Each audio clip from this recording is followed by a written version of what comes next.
যখন দেখবে কোথাও থেকে ঘুরে এসেছো কিংবা কোনো অন্য কাজ করতে গিয়ে অনেক দেরি হয়ে যাচ্ছে রান্না করতে, এদিকে আবার তোমার ছেলে স্বামী ডাল ছাড়া খেতে পারে না, এদিকে অনেক রকম তরকারিও তখন করা সম্ভব না, তখন বাড়িতে যে ঘরের মধ্যে যে যে সবজি থাকবে, পটল থাকলে পটল, ঝিঙে, কুমড়ো, মোট কথা যা সবজি থাকবে সেই সবজিগুলোকে এইভাবে ভেজে নেবে।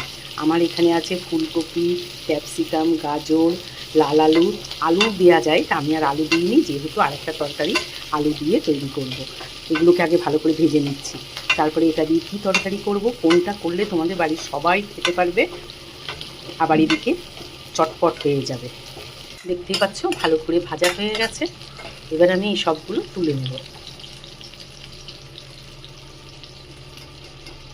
এই ঘরে রাখা এই সবজি, এর বদলে অন্য সবজিও থাকতে পারে, সেটাও দিতে পারো। আমার ফুলকপি আছে তাই দিয়েছি। আঁচটা জোর দিলাম। ওই তেলের ভেতরে এবার আমি ফোড়নটা দিয়ে দেবো। এই ভাজতে ভাজতে তাড়াতাড়ির সময় আমি আরেকটা উনুনে করে নিলাম ভাত, কারণ আজকে না হলে রান্না করতে হয়ে যাবে দেরি। খুব ব্যস্ত যখন থাকবে তখন এইভাবে করে নেবে। মশলাটা ভাজা হয়ে গেছে। এবার আমি একটু সামান্য হাফ চামচের একটু কম আদা বাটা দিয়ে দেবো। আদা বাটা দিয়ে ভালো করে ভেজে নেব। পরে সেই আসল জিনিস, ওই সব সবজি দিয়ে এই মুগ ডালটা বানিয়ে নেব।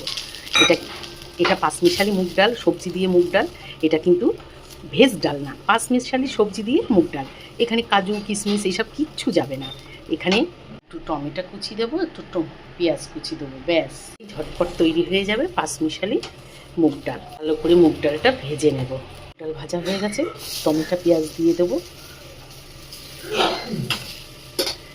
ভেজে রাখা সবজিগুলো দিয়ে দেবো, ব্যাস।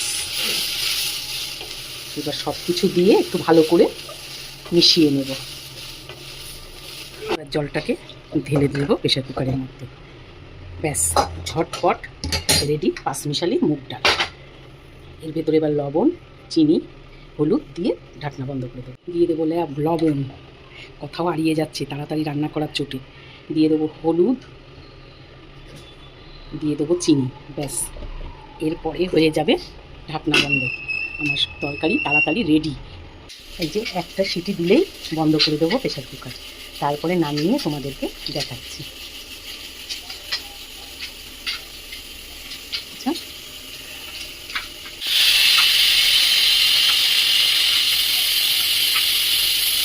বন্ধ করে দিই। এই যে আমার পাঁচমিশালি তরকারি ডাল রেডি।